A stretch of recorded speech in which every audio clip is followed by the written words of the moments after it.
Yes तो hello everyone, Rahul यार। आज हम एक्सप्लेन करने वाले हैं 2022 में आई मूवी जन गण मन को। मूवी के शुरुआत में हम लोग विक्टर नाम के शख्स को देख पाते हैं जो रात के वक्त अपने बाइक से कहीं पे जा रहा होता है, तभी इसका एक्सीडेंट हो जाता है। विक्टर नीचे गिर जाता है। नीचे गिरने के बाद विक्टर जब अपने चश्मे को ढूंढकर अपने चेहरे पे लगाता है तो अपने सामने कुछ चीजों को जलते हुए देखता है। इस वाकया को देखकर विक्टर पूरी तरह शॉक्ड में रह जाता है और ये सीन यहीं पे कट होती है। अगले सीन में हम लोग होम मिनिस्टर को देख पाते हैं जो अपने पोते का इलाज करवाता रहता है। वो इस वक्त हॉस्पिटल में होता है और वो दिखने में थोड़ा परेशान भी लग रहा होता है। तभी एक पुलिस वाला आकर उसे एक बुरी खबर सुनाता है। वो खबर यह है कि शहर के बाहर पुलिस वालों ने किसी लड़की की डेथ बॉडी को पाया। किसी ने उस लड़की को जला दिया था। पुलिस वाले फोरेंसिक वाले वहाँ पहुँचते हैं, अपनी इन्वेस्टिगेशन शुरू करते हैं। यहाँ पर मीडिया वाले भी पहुँच जाते हैं। इसी दौरान पुलिस वाले रिटायर्ड टीचर शबाना को क्राइम स्पॉट पे लाते हैं और उसे इस डेथ बॉडी को पहचान करने के लिए कहते हैं। शबाना डेथ बॉडी की चप्पल को देखकर पहचान लेती है कि ये डेथ बॉडी किसी और की नहीं बल्कि ये मेरी बेटी की है। इसकी बेटी का नाम होता है साबा मरियम। अपनी बेटी की डेथ बॉडी पहचान करने के बाद शबाना वहीं पे फुट फुट कर रोने लगती है। इधर मीडिया वाले अपने चैनल में ये हेडलाइन लगा देते हैं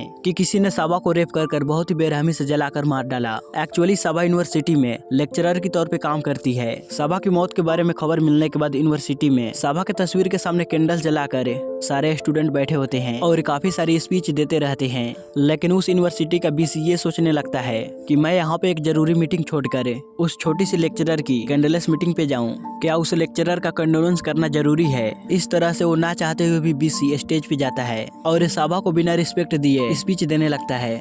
मतलब कि वो ऐसा कहने लगता है कि मेरे कॉलेज की एक लेक्चरर की बहुत ही बेरहमी से जबरदस्ती कर जलाकर मार दिया गया। लेकिन मेरा सवाल ये है कि उस वक्त वो लेक्चरर वहाँ क्या कर रही थी? उन्हीं स्टूडेंट में से गौरी नाम की एक स्टूडेंट होती है जो साबा को बहुत ही ज्यादा चाहती है। गौरी स्टेज पे आके साबा के बारे में बहुत ही अच्छी अच्छी बातें कहने लगती है कि साबा स्टूडेंट को एजुकेशन को कितना ज्यादा प्रेफर करती थी।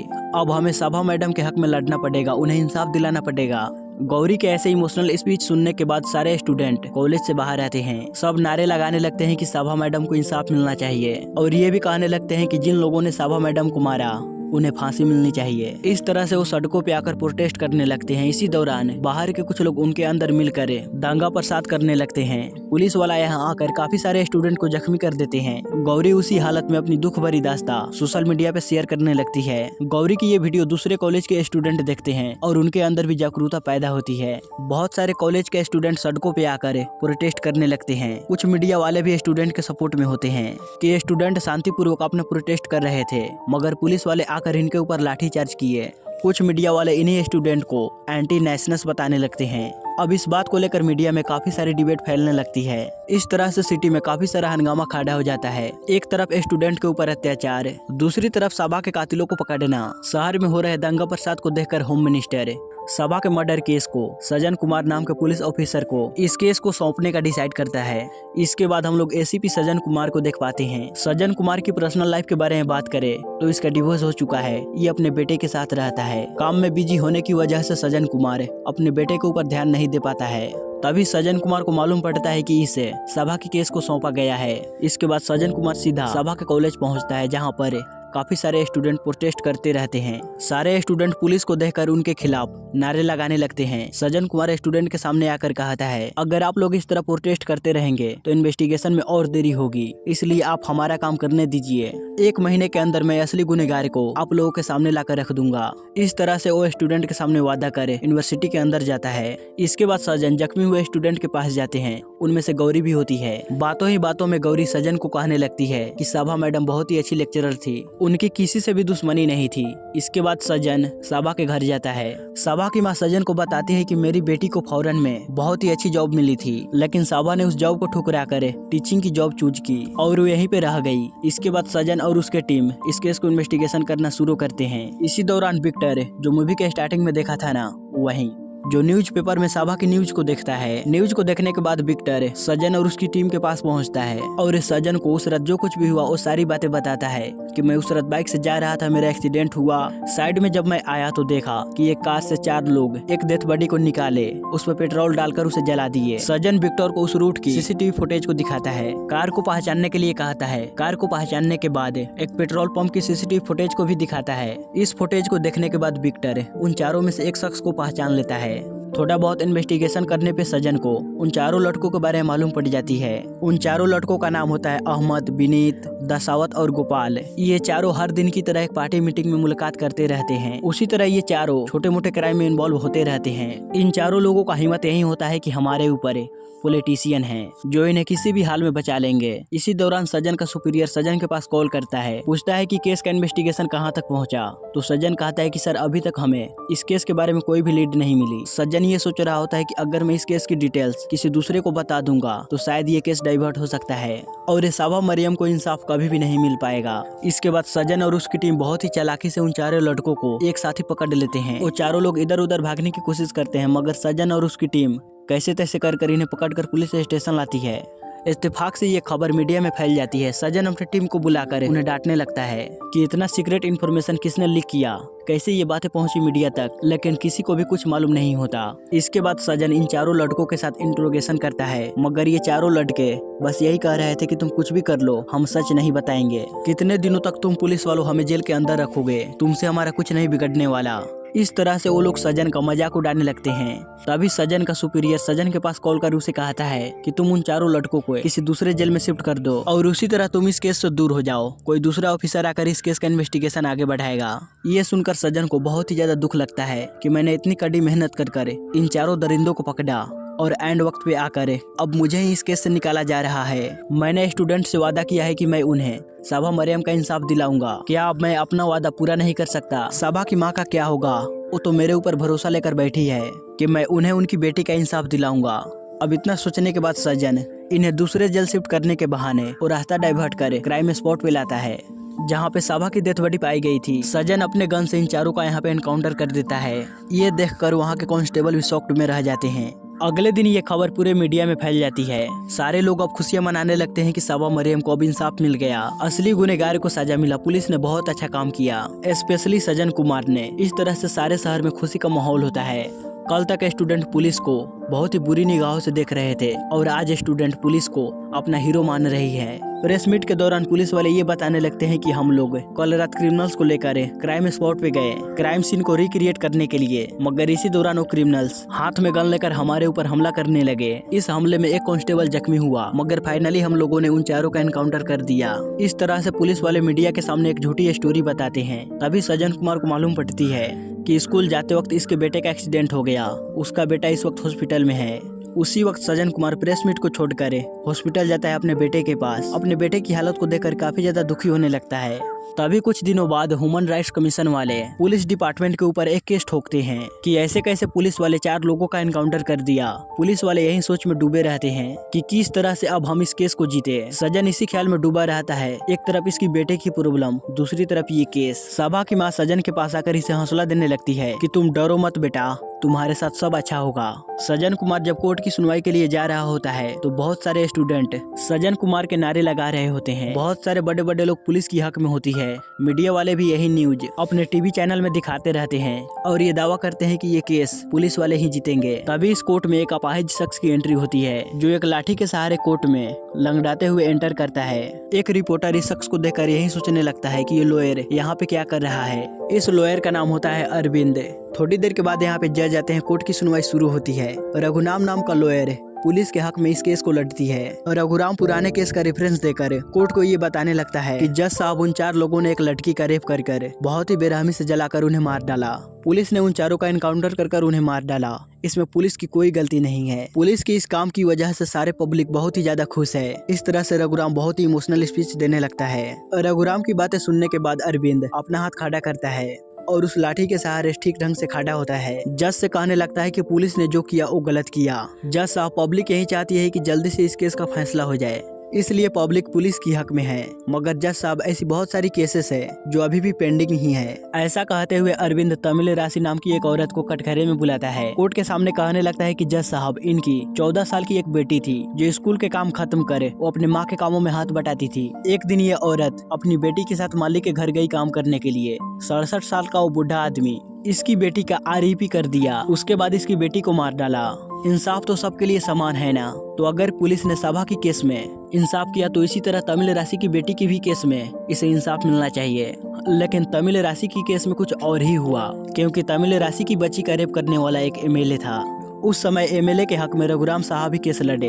2 साल से तमिल राशि अपनी इंसाफ के लिए कोर्ट की चक्कर लगा रही है, लेकिन पुलिस, मीडिया, पब्लिक किसी ने भी तमिल राशि का सपोर्ट नहीं किया। मगर एमएलए ने दोबारा से इलेक्शन में जीता। जिस तरह से पुलिस वालों ने उन चारों लड़कों का एनकाउंटर कर उन्हें मार डाला, क्या उसी तरह पुलिस उस एमएलए का एनकाउंटर कर सकते हैं और तमिल राशि को इंसाफ मिल सकता है? ये सुनने के बाद रघुराम कहने लगता है कि उस केस में एमएलए का गुनाह साबित नहीं हुआ था, जिस पर अरविंद कहता है कि साबा के केस में भी उन चारों लड़कों का कोर्ट में पेश नहीं किया गया था।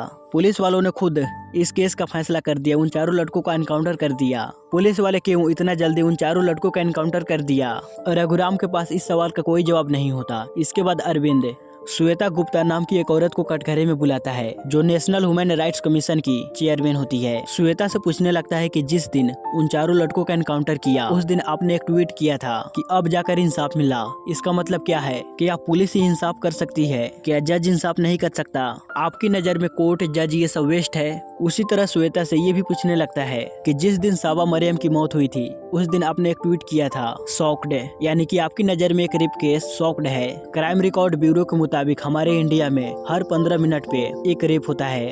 क्या आप हर 15 मिनट पे शॉक्ड कहकर ट्वीट कर सकते हो? लेकिन आपने सिर्फ साबा मरियम के मौत पर ही ये ट्वीट किया।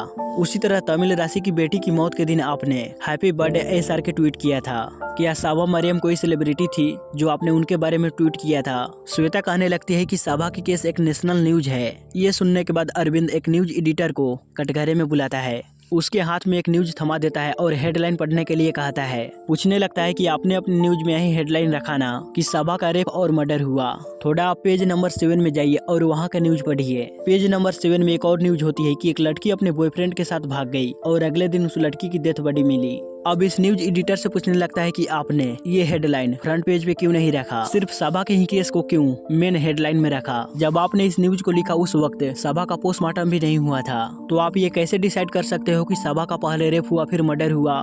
सोशल मीडिया वाले, न्यूज वाले साबा के ही केस को ट्रेंडिंग में लाकर रखा। क्या है इस केस में? क्या साबा की केस खुद पे खुद ट्रेंडिंग में गया, या तो फिर इस केस को ट्रेंडिंग में करवाया गया? अरविंद की बातें सुनने के बाद साबा की माँ इमोशनल हो जाती है और वो अपने सीट से खड़ा होती है। कहने लगती है कि मेरी बेटी के साथ अन्याय हुआ था, इसलिए पुलिस वाले, मीडिया वाले, पब्लिक सारे लोग मेरी बेटी के सपोर्ट में खड़ा थे। इस तरह से वो चीखने चिल्लाने लगती है। साबा की माँ की हालत को देखकर जज साहब थोड़े ब्रेक लेते हैं। ब्रेक के दौरान एक न्यूज रिपोर्टर अपने चैनल में जाकर पुराने न्यूज को हेडलाइन को पढ़ने लगता है, जिसमें अरविंद के बारे में कुछ लिखा होता है। इन आर्टिकल को पढ़ने के बाद ये शख्स पूरी तरह शॉक्ड में रह जाता है। ब्रेक खत्म होने के बाद कोर्ट में फिर से सुनवाई शुरू होती है। रघुराम जज साहब से कहने लगता है, पुलिस ने क्रिमिनल्स को मारा, इनमें उनकी कोई गलती नहीं है। आज नहीं तो कल उन चारों क्रिमिनल को मारना ही था और बहुत जल्दी ही वो चारों लोग मारे गए। अगर उनका केस कोर्ट में आता तो ये केस काफी दिनों तक चलता। वो लोग जेल में रहते, उन्हें भरपूर खाना वगैरह मिलता। क्या ये सही है? इसके बाद अरविंद साबा की माँ को कटघरे में बुलाता है और उनसे सवाल करता है कि आपकी बेटी के साथ क्या हुआ था? साबा की माँ कहती है कि 4 लोग मेरी बेटी का बलात्कार कर उसे मार दिए और बहुत ही बेरहमी से उसे जला दिए। अरविंद साबा की माँ से सवाल करता है, क्या आपने अपनी बेटी का रेप होते हुए देखा या फिर उसकी हत्या होती हुई देखी? तो साबा की माँ कहती है नहीं। तो अरविंद कहता है, तो आप कैसे कह सकते हो कि आपकी बेटी के साथ बलात्कार हुआ और फिर उसे जलाकर मार दिया गया? ये सुनकर साबा की माँ इमोशनली रोते हुए कहने लगती है कि सारी मीडिया तो यही कह रही है, साबा के साथ जो हुआ वो सारी पब्लिक, सारे लोग जानते हैं, तुम्हें भी तो ये सच्चाई मालूम है ना? साबा की माँ की हालत को देखकर जज साबा की माँ को उन्हें सीट पर जाकर बैठने के लिए कहता है। अरविंद को डांटने लगते हैं, कहते हैं कि तुम बताना क्या चाहते हो? अरविंद कहने लगता है, क्या सच बताने के लिए मीडिया है या फिर मीडिया ने जो कहा वो सच है? क्या मीडिया जो कहेगा वही सच होगा? 1994 में इसी मीडिया ने सच कहा। मीडिया ने एक इंडियन पे इल्जाम लगाया कि एक साइंटिस्ट इसरो का इंफॉर्मेशन किसी दूसरे देश बेच रहा है, मगर 25 साल बाद वो साइंटिस्ट निर्दोष पाया गया। लेकिन तब तक सारी पब्लिक मीडिया की बातें मानकर उन्हें देशद्रोही कहा। उसके बाद उस साइंटिस्ट को पद्म भूषण अवार्ड भी मिला। इसके बाद भी उस अवार्ड का क्या फायदा जज साहब? अब्दुल कलाम जैसे बहुत बड़ा हस्ती का ही उनका करियर खराब कर दिया। रघुराम कहता है कि तुम्हारा स्पीच बहुत बढ़िया है, मगर जो 4 लड़के मारे गए वो इतने महान नहीं थे। वो चारों लोग पहले भी बहुत छोटे छोटे क्राइम किए थे। अरविंद कहता है, उन छोटे क्राइम से इस क्राइम में कोई लेना देना नहीं। लेकिन बात यहाँ पे साबा की केस का है, एक मर्डर केस का है। बिना अच्छे से इन्वेस्टिगेशन किए उन चारों लोगों को मार दिया गया। वो चारों अपराधी हो भी सकते थे या फिर नहीं भी हो सकते थे। इसके बाद रघुराम एक आई विटनेस को कटघरे में बुलाता है, वही विक्टर को। विक्टर उस रात जो वाकया देखा वो सारी वाकया कोर्ट के सामने बताता है। विक्टर की सारी बातें सुनने के बाद अरविंद विक्टर से सवाल करता है कि उन चारों शख्स में से किसने ड्राइव कर उस कार को वहाँ लाया था, क्या तुमने देखा? विक्टर कहता है नहीं सर, मैंने वो नहीं देखा, मुझे नहीं मालूम कि किसने कार को ड्राइव कर वहाँ लाया। अरविंद कहता है कि उन चारों में से किसी को भी कार ड्राइव करना नहीं आता था, किसी पांचवें शख्स ने उन चारों की मदद की जज साहब। इसका मतलब यह है कि इस केस का पांचवा शख्स ही मेन विक्टिम है। लेकिन पुलिस वाले तो उस पांचवें शख्स के बारे में कोई इन्वेस्टिगेशन नहीं किया। पुलिस ने उन चारों लोगों का एनकाउंटर कर इस केस को दफना दिया।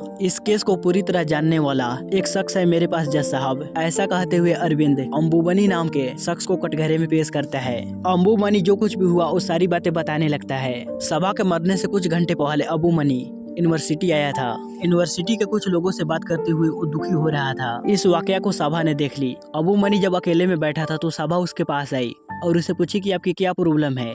अंबुमनी बताने लगता है कि मेरी बेटी का नाम विद्या है, इसी यूनिवर्सिटी में पढ़ा करती थी। हाल ही में मुझे मालूम पड़ा कि मेरी बेटी ने सुसाइड कर ली। मैं यहाँ पे अपनी बेटी की डेथ बॉडी को लेने के लिए आया हूँ, मगर कोई भी मेरे सवाल का जवाब नहीं दे रहा है। साबा अंबुमनी को हॉस्पिटल ले जाकर उसकी बेटी की लाश को उसे सौंपती है। उस वक्त साबा विद्या को देखकर अपनी फ्लैशबैक को याद करती है। विद्या के मरने के कुछ घंटे पहले साबा ये देखी कि विद्या लाइब्रेरी में बैठकर रो रही है। साबा विद्या के पास गई और उसे बात करने ही वाली थी, तभी अंबुमनी विद्या के पास कॉल की। इस वजह से साबा विद्या से बात नहीं कर पाई और वो वहाँ से चली गई। विद्या के मरने के बाद साबा उसके फोन को अनलॉक करे उसके अंदर को नोट को पढ़ती है। उसमें विद्या ये लिखा होता है कि मेरी मौत का कारण प्रोफेसर वाई दर्शन है। उसी तरह विद्या की बुक में एक नोट्स भी होता है कि क्यों विद्या ने सुसाइड किया। दरअसल विद्या एक छोटे गांव की लड़की है। वो अपनी पीएचडी पूरी करने के लिए इस यूनिवर्सिटी में ज्वाइन हुई, मगर हमेशा प्रोफेसर वाई दर्शन प्रिया की प्रोजेक्ट को रिजेक्ट करते रहता है। प्रोफेसर वाई दर्शन का मानना ये होता है कि नीची जाति की लोग हायर पढ़ाई नहीं कर सकते। वाई दर्शन जानबूझकर विद्या की प्रोजेक्ट को रिजेक्ट करते रहता है, जिस वजह से विद्या को पीएचडी नहीं मिलती। इस बारे में जब विद्या ने वाई दर्शन से पूछा तो वाई दर्शन मुस्कुराते हुए उसे कहा, जो लोग जो काम करते हैं उसे वही काम करना चाहिए। टॉयलेट्स क्लीन करने वाले को टॉयलेट ही साफ करनी चाहिए। जब तक मैं यहाँ हूँ तब तक तुम्हें पीएचडी नहीं मिल सकती। अब इसी दुख की वजह से विद्या सुसाइड कर ली। जब साबा को इस वाकया के बारे में मालूम पड़ती है तो स्टाफ मीटिंग के दौरान साबा इस बात को रखती है और पिछले 10 सालों में इस यूनिवर्सिटी में 50 से भी ज्यादा स्टूडेंट सुसाइड कर लिए इसी नीच जाति की वजह से। तो साबा ये चाहती है कि प्रोफेसर वाई दर्शन के खिलाफ कोई एक्शन ली जाए, लेकिन उस यूनिवर्सिटी की मैनेजमेंट सभा की बातों को इग्नोर कर देती है। तब सभा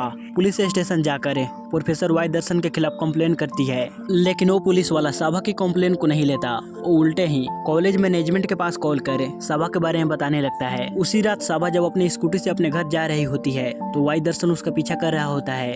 थोड़ी दूर आगे आने के बाद सभा की बाइक खराब हो जाती है तो ऑनलाइन पे कैब बुक करती है। अब प्रोफेसर वाई दर्शन इसी मौके की तलाश में होता है। वो अपनी गाड़ी से सभा को ठोक देता है। वो अपनी गाड़ी से सभा को बार बार कुचल कर उसे मार ही डालता है। उसी वक्त होम मिनिस्टर को सीक्रेटली एक न्यूज मालूम पड़ती है कि आने वाली इलेक्शन में रूलिंग पार्टी हारने वाली है। ये रिपोर्ट देखने के बाद होम मिनिस्टर काफी ज्यादा गुस्सा होने लगता है। कहता है कि अगर अगली इलेक्शन में हमारी पार्टी जीती तो अगली बार मैं ही सीएम हो सकता हूँ। किसी भी तरह कर हमारी पार्टी इस बार जीतनी चाहिए। उसी time home minister Sajjan Kumar को इस न्यूज के बारे में बताता है कि रोड पे एक लड़की की डेथ बॉडी पाई गई।